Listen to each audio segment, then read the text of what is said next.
Welcome to the course on fundamentals of MIMO wireless communications. Today we will talk about large scale propagation models.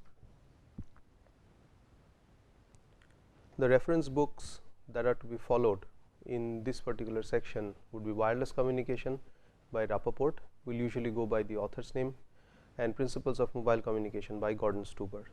Now, this does not necessarily restrict to these particular books. There are many other books also. These are the particular ones which I have followed and have used extensively in this particular part of the course.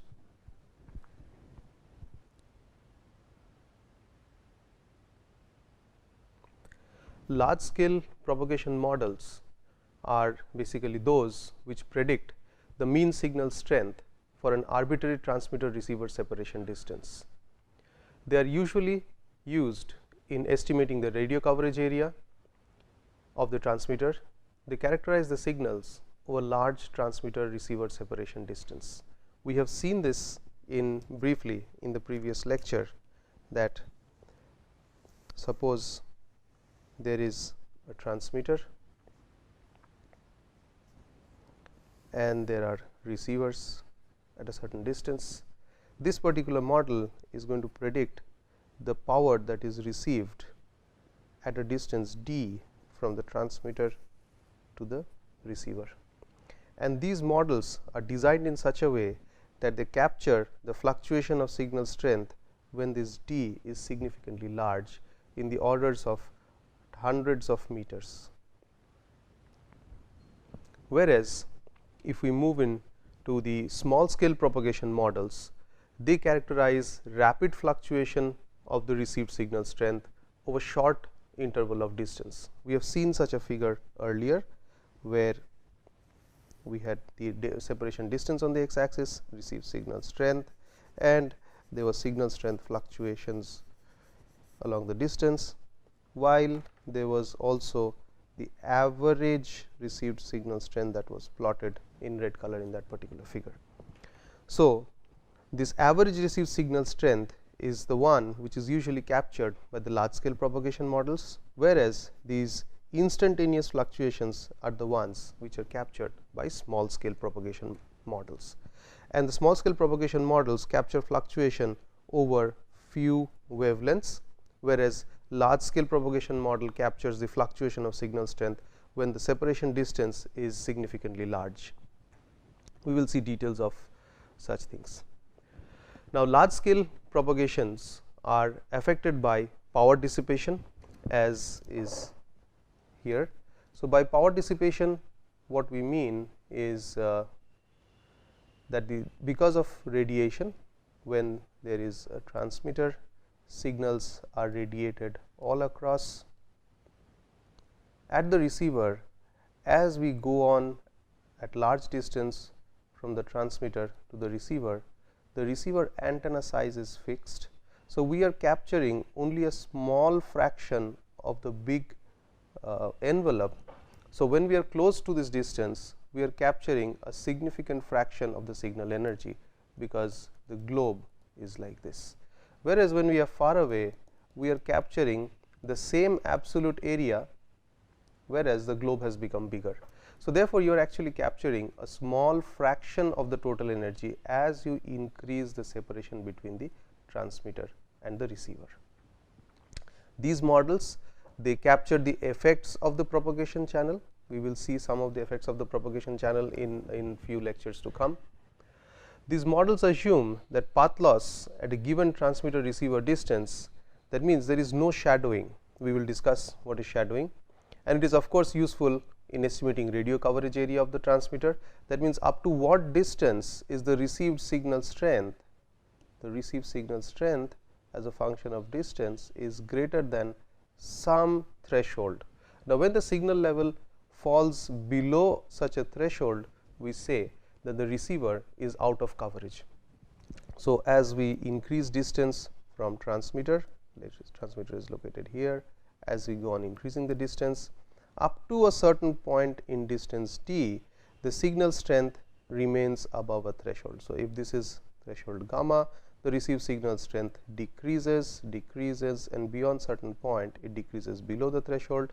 So, this region is no coverage region, whereas this region is the coverage region. Such models helps in predicting this distance, the maximum distance of separation. As we have already said, signal strength variation occurs for hundreds or thousands of meters, and beyond within this small distance like 10 to hundreds of meters, there is effect of shadowing, which we will see shortly. Now, these propagation models, as we are talking about and as we have said about models, they could be deterministic or they could be statistical. By deterministic, what we mean is that the signal strength at the receiver can be predicted by solving electromagnetic wave equations. By statistical, what we mean is that there is a significant amount of measured data. From the measured data, there is curve fitting and there is a parametric model, which we will see again shortly.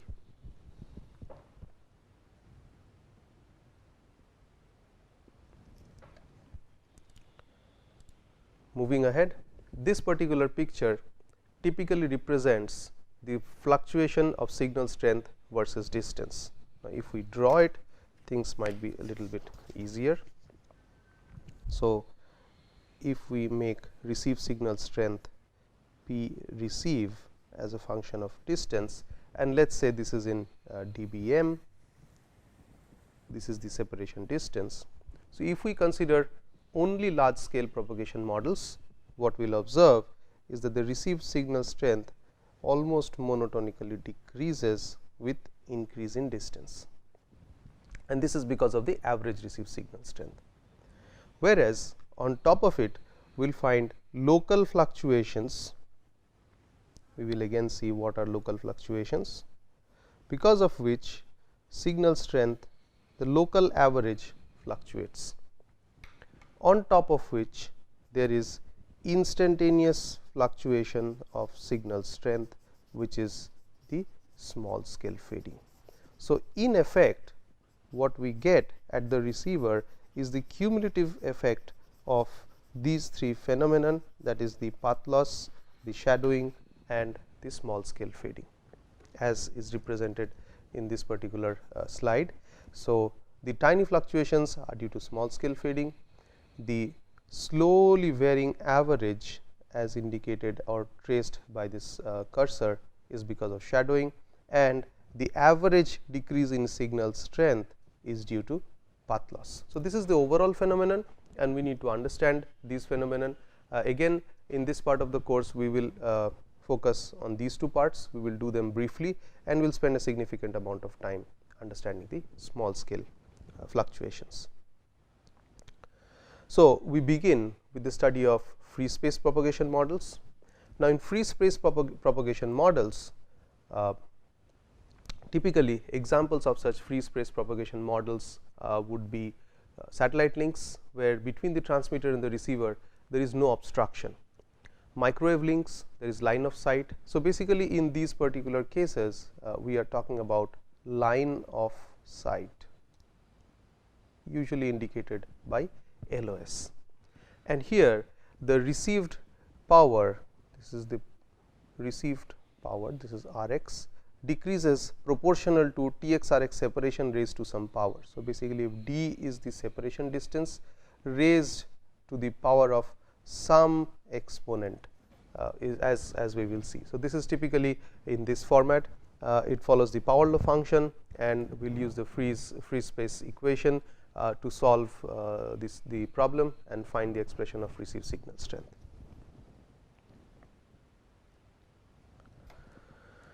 Moving ahead,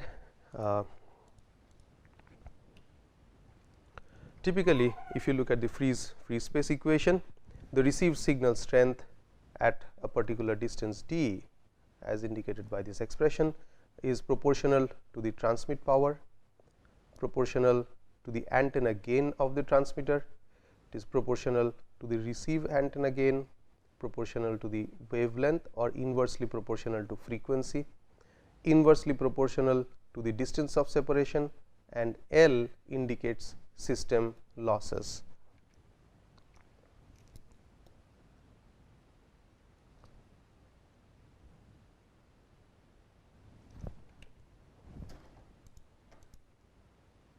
So, as described shortly, PT is the transmit power, PRD is the received power at a distance d, where d is the separation between the transmitter and the receiver. GT has indicated transmit power gain, GR is the received power gain, lambda is the wavelength, and AE is the effective aperture. So, if we are to calculate how we are going to get G through this expression, we can find the antenna gain, which is a function of effective aperture of the antenna and which is related to the physical size of the antenna. As you increase the antenna size, your gain increases, but there are of course many details to antenna design. L indicates system losses. Losses would be coupling losses, cables, and many other aspects. So, typically L is there, and a value of L equals to 1 would indicate an ideal system where there is no loss. So, if we go by the free space propagation model, we are going to use this particular equation to calculate the received signal strength at a distance d when the transmitter power is mentioned. If nothing is mentioned regarding the antenna gains, one can assume unity antenna gain. Otherwise, if there is directional antenna, then one has to use the antenna gains corresponding to that particular direction.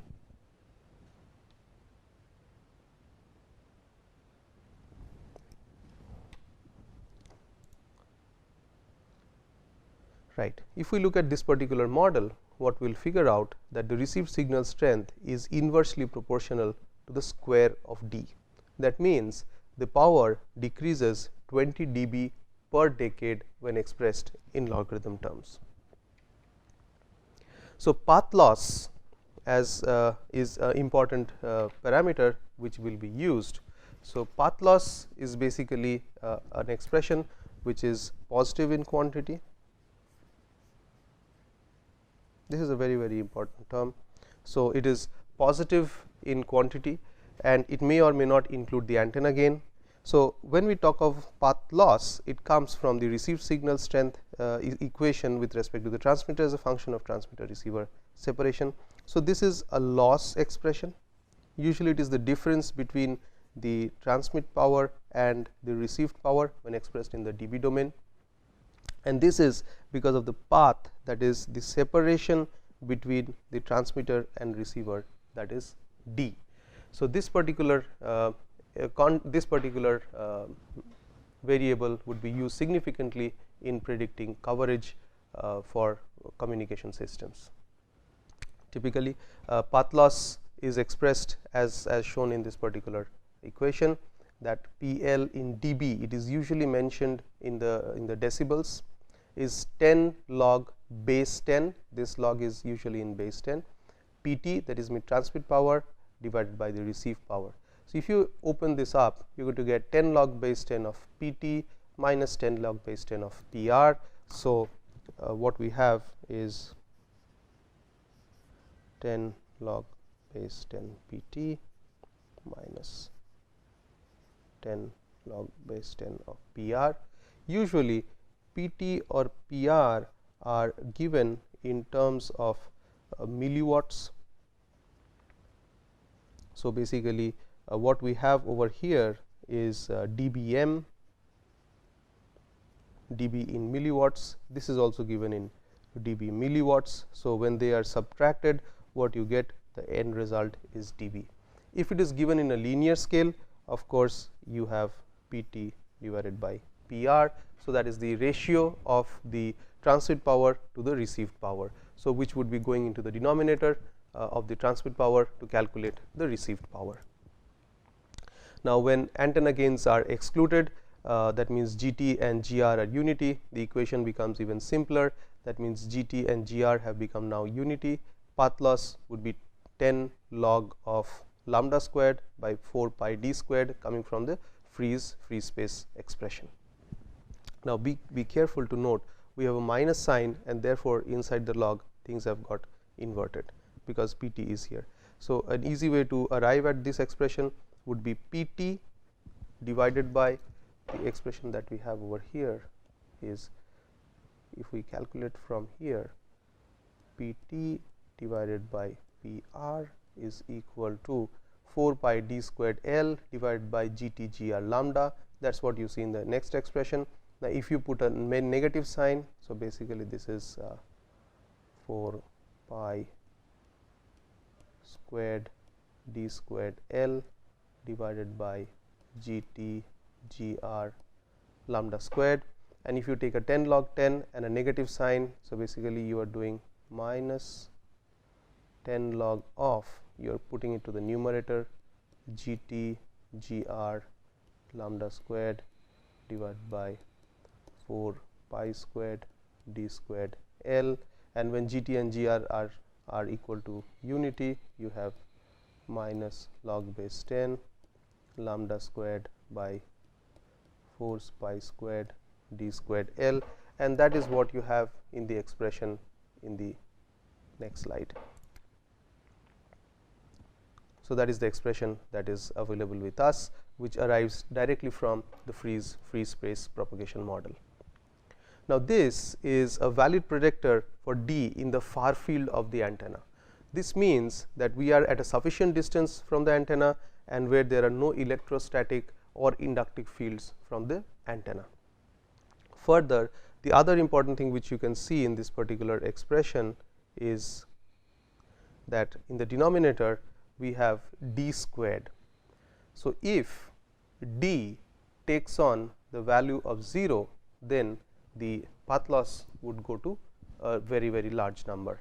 So, this model is not valid for this model. The received signal strength would be infinity when d is 0. So, this model is not valid for d equals to 0. So, there are further improvements which are done in this particular model, and to do this particular improvement, some close in distance d 0 has been used. Now, at d 0, the received power P r d 0 is typically measured. So, that means suppose we are at a distance from the transmitter, this is the transmitter, this is d. So, if I make it 0, this whole expression is going to fail. So, we will identify some distance d 0. At d 0, received signal strength at d 0 have to be measured a priori. Once this value is available, then the received signal strength can be referenced to this particular d 0, because in that case P r d 0 is proportional to 1 by d 0 squared.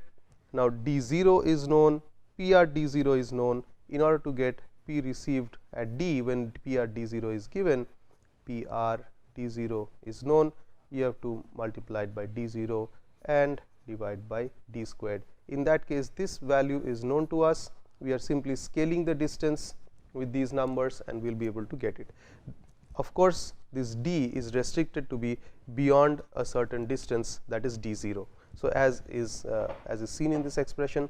So, P r d 0 may be predicted from the free space propagation loss model. So, basically using the earlier model, we will find out P r d 0, and it is measured using average of several readings. So, basically if the antenna is here, we will be averaging at several readings would be taken at d 0, and then P r d 0 would be calculated. Once P r d 0 is calculated, then we can calculate P r d following this particular expression. So, for this it is required that d 0 must be greater than d f, which is the far field or the Fraunhofer region, but d 0 must be sufficiently smaller than practical base station and mobile station distance. What does it mean? It means that the base station is here, this is the d axis. So, we will measure it at certain separation d 0 and call it P r d 0. This is the reference point.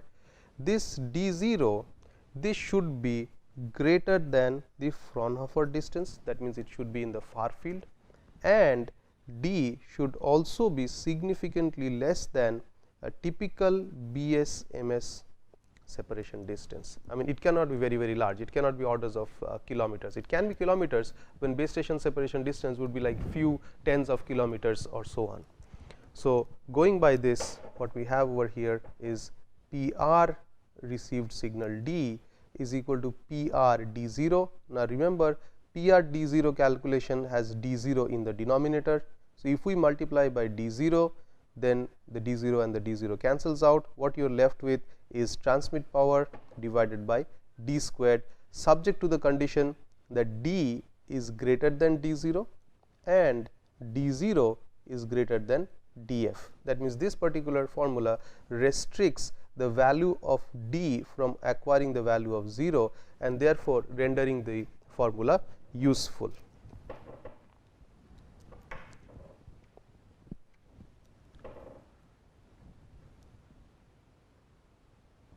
Right. So, PR D0 may be predicted using free space expression, as we have said. Now, if we concentrate on the far field region, it can be calculated using the expression here. So, it should be greater than 2 d squared by lambda, where d is the largest linear dimension of the antenna and lambda is the wavelength. So, df is usually calculated in this form, and to be in the far field you have to maintain the criteria that df is greater and greater than d and df is greater and greater than lambda. So, once you have calculated or found out what is df following these expressions, you have to ensure that D0 is greater than DF. After you have found this, one has to measure PR D0. Once PR D0 has been measured, that means this particular value is given and D0 is also given, then we can calculate PRD, that is received signal strength as a function of distance, provided D is greater than D0. For D less than D0, this particular model cannot be used. So, every model has its own limitations and its usefulness. So, we should always remember, when we are taking a model, we are careful with the set of assumption that comes with the particular model.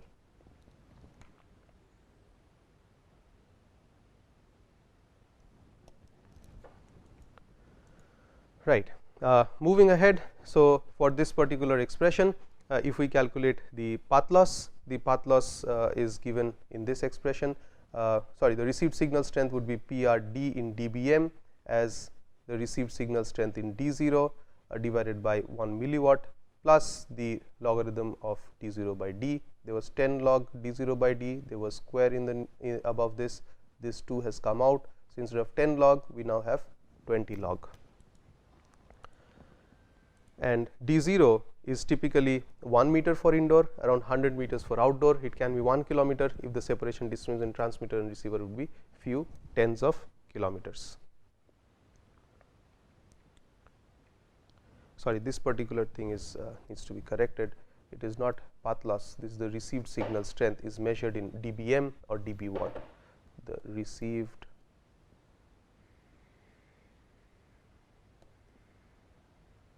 signal strength.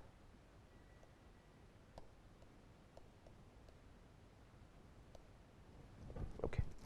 So, as we move further,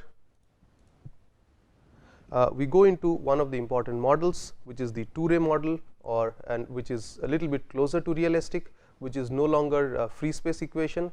It includes the propagation effects, and this particular model is deterministic, but still it will give us some indication of the received signal strength. So, typical propagation phenomenon that happens when the signal propagates from the transmitter to the receiver, as we have seen in a diagram before, there could be line of sight. We have calculated the expression of received signal strength when there is line of sight. There could be reflection from the ground, there could be reflection from buildings, there could be diffraction from edges, there could be scattering from lamp post and trees, etc., and the cumulative signal comes to the receiver. So, one of the simplest models that we would encounter is the 2-ray model, which captures a direct line of sight and a reflected path. Later on, we will see models which captures the different effects as shown in this particular slide. So, this is the famous 2-ray model, and it has two rays. So, basically one direct line of sight, one reflected, and it is assumed that this separation distance is very, very large compared to the height of the transmitter and the receiver. So, there is a transmitting antenna height, there is a received antenna height, and the electric field because of line of sight can be calculated, electric field due to ground reflected ray can be calculated, and the total signal strength at the receiver or the total E field would be vectorial addition of the line of sight as well as the ground reflected ray. So, when these two are added and a whole set of expressions are resolved, what we end up is with the expression as shown in this particular slide here, that the received signal strength is equal to the transmitted power multiplied by transmit antenna gain multiplied by received antenna gain, which we have seen before. Now, we have few more additional terms. We have the antenna height of the transmitter as well as we have the antenna height of the receiver. So, received signal strength as per this formula is dependent upon the transmitter and receiver height, or you can say that this particular model captures the effect of antenna height, because typically we know in general that as you increase the height of the antenna, your signal strength becomes better. So, this is one model which captures some of those effects, whereas the most interesting thing as we see that has happened because of the two ray model, that means direct line of sight and the reflected path, is that the denominator exponent, which was d squared, has now become d to the power of 4. Now, what does it indicate? It simply indicates that previously, if the signal strength was falling around 20 dB per decade, now it will fall at 40 dB per decade. So, it falls at a much faster rate than in the free space expression. And what we are seeing is only by taking two rays between the transmitter and the receiver, the received signal strength is now decreasing to the 4th power of t. Now, when there are multiple effects, that means scattering, diffraction and many others, this number will not necessarily be 4, but could be something else. This is one of the very simplistic model which captures somewhat close to reality, and it gives numbers which are quite meaningful, as we will see shortly in some of the results.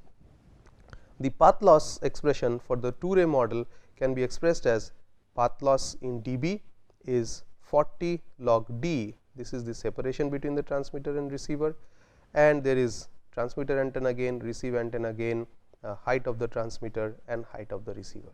Now, one of the assumptions as mentioned is height of the transmitter and receiver must be much smaller than the separation distance, and also has been indicated by this particular condition. So, this would also indicate that the angles are very small and they are almost at a grazing angle.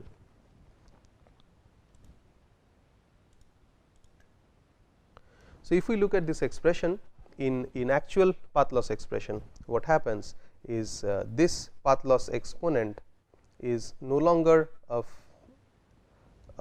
fixed value of earlier it was 20, now it is 40, as can be read from this particular expression.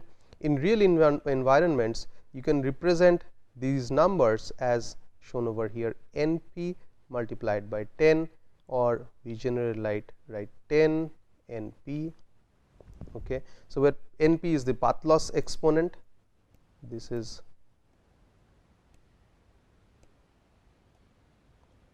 the path loss exponent,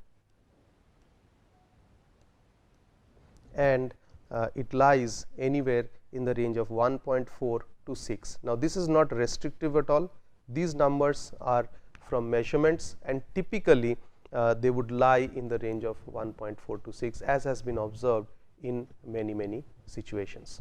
So, if we remember this expression, typically path loss we can say is proportional to separation distance raised to the power of n p, or received signal strength p r at a function as a function of d is proportional to the separation distance raised to the power of minus n p.